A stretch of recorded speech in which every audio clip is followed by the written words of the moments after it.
আসসালামু আলাইকুম প্রিয় বন্ধুরা, আমরা চলে আসলাম ধানতারা 60টা বট গাছ। এটা হলো মানিকগঞ্জের পাশেই এই ধামরাই থানা। এটা হলো ধামরা থানার 60টা ধানতারা গ্রামের নাম। আর বট গাছটার নাম হলো 60টা বট গাছ। এখানে এত বিশাল এরিয়ার বট গাছ আসলে এখন আমি অনেক জায়গায় ট্যুর দিছি, এরকম বিশাল বট গাছ এখন আমার চোখে পড়ে নাই। আর আপনাদের বট গাছটা ঘোরায় দেখাই যে কতটা বিশাল বট গাছ। এটা দেখেন, এটা হলো মেন যেই গোড়াটা। আর এটাতে আমরা এখানে এক মুরব্বীকে পাইলাম, তার বাসা এখানেই। তারা এই অনেক বছর ধরেই। কাকা, এই বট গাছটা প্রায় কত বছর হইব? এটা আনুমানিক মুরব্বীরা বলে গেছে 450-500, এইটুকু আমরা জানি। এখন সঠিক হলো উপরলাই জানি, আর এটাই জানি। আমরা হয়তো জায়গাটুক সাইড দিয়ে থুইছি। যাই হোক, মানুষ আইসে একটু যদি কয় যে জায়গাটা কার, ওই আমার এই ডাকে আইসে, এইটাই তো একটা শান্তি। হ্যাঁ, এইটুকু আমি কই পামু। কাকা, ওই যে কতটুকু জায়গা হইব? 64 বোধ হয়, 64%। তাহলে এই 64%-এর ভিতরে পুরো বট গাছটা রয়েছে। না, ওই যে মানুষের জায়গা গেছে, ও, মানুষের জায়গা ওদিকে পাইছে আর কি। মানুষের জায়গা গেছে, ওদিকে গেছে, এই যে এইদিকে তো রাস্তা আইডে। ও, এই যে এই রাস্তাটা না, পরে আবার এই যে মানে না, ওই বাইরেও দিয়ে গেছে। ওই দিকে বাইরে গেছে। ও, তাহলে রাস্তাটা এই যে সোজা, মানে এই রাস্তাটা এইভাবে আসলো। এই যে শিকড় বাড়তে বাড়তে রাস্তাটা ওই দিকে গেছে। আসছি, আশীর্বাদ যাতে আশীর্বাদ না করুক, শান্তি তো পাই। কালকে তো বহু লোক হয়েছিল, শুক্রবার গেছে, কালকে বহু লোক হয়েছিল, বিকালবেলায় লোক পাই। তোমার আশা করছিলাম, কিন্তু চেয়ারম্যান তো বহেই না, বহেই না।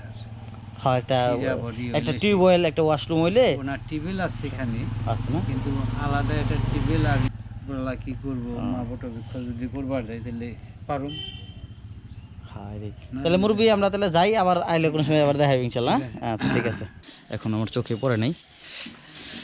আর আপনাদের বট গাছটা ঘোরায় দেখাই যে কতটা বিশাল বট গাছ। এটা দেখেন, এটা হলো মেন যেই গোড়াটা। আর এটার শাখা পোশাখা কতটুকু পর্যন্ত বিস্তৃত হয়েছে, এই যে দেখেন। এটা এখান থেকে এই যে আমি আরেকবারও এখানে আসছিলাম, আপনাদের এই তো দেখাইছিলাম, কিন্তু ওইখানে সময় নিয়ে আসতে পারিনি, এই জন্য পুরোটা আপনাদের ঘুরে দেখাতে পারিনি। আজকে হাতে একটু সময় আছে, তাই দেখেন এলো এক সাইডটা। আর এদিক দিয়ে বের হলেই এই যে ওই ঘুরে থেকে প্রায় অনেক দূর পর্যন্ত বিস্তৃত এই সিরিয়ালে দেখেন, এটা কিন্তু গাছের শাখা পোশাখা। আর এখান থেকে আবার এই দিক দিয়ে ভিতরে ঢুকলে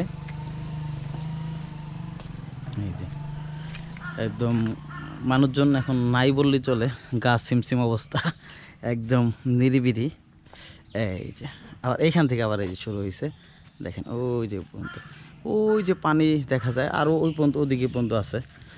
আর এইখান থেকে আবার এই যে এইখান থেকে এদিকে পর্যন্ত শুরু হয়েছে। মানে এতটা বিশাল বট গাছ। এই এই জায়গার স্থানীয় মানুষজনের সাথে কথা বলে জানতে পারলাম এই বট গাছটা প্রায় 400 থেকে 450 বছরের পুরনো। এখানে আসলে যে কের মন ভালো হয়ে যাবে। আর এই জায়গার রাস্তাঘাটও খুব সুন্দর, আর গ্রামটাও খুবই সুন্দর গ্রাম, ধানতারা গ্রাম। এই গ্রামটার নাম পাশেই আপনার এই মানিকগঞ্জ। আর এটা পড়ছে ধামরাই থানাতে। আর যারা আসবেন তারা ধামরাই থেকে একটা অটো নিয়ে বা সিএনজি নিয়ে চলে আসতে পারেন। এই 60টা বট গাছ এখানে একটা নোটিশ দিয়ে দিচ্ছে যে বট গাছের ডালপালা উঠা নিষেধ। কারণ বট গাছের ডালপালা উঠলে পরে অনেক সময় বৃষ্টির কারণে পিছল হয়ে থাকে, পড়ে গেলে হাত পায়ে সমস্যা হতে পারে। এটা একটা ভালো উদ্যোগ। আর লেখছে ডালপালা এবং লেখা নিষেধ, অযথা ডালপালা ছিঁড়বেন না গাছের। আর সন্ধ্যার পরে এখানে না থাকার জন্য বলে দিছে, কারণ এখানে খুবই গ্রামীণ পরিবেশ। আর যারা ঢাকা থেকে আসেন আসলে সন্ধ্যার পরে এখানে না থাকাই ভালো। তাহলে যারা এদিকে আসতে চান চলে আসতে পারেন। চলে আসলে আপনার অবশ্যই ভালো লাগার একটা জায়গা, 60টা বট গাছ। আর সাথে এদিকে হিন্দু ধর্মের, সনাতন ধর্মের আর কি, এই যে একটা মন্দির আছে।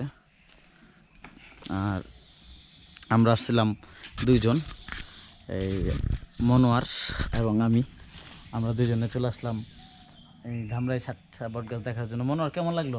অনেক ভালো। তো এরকম জায়গায় ঘুরলে তো মনটা আসলেও অনেক মাসে ভালো হয়ে যায়। তারা যারা আসতে চায় তাদের কিছু বলে দাও যে কেমন লাগলো। যাদের যাদের পছন্দ তারা আসবেন, ঘুরে দেখবেন, অনেক সুন্দর জায়গা এটা, সবাই আসবেন। ঠিক আছে, তো ভালো থাকবেন, আল্লাহ হাফেজ।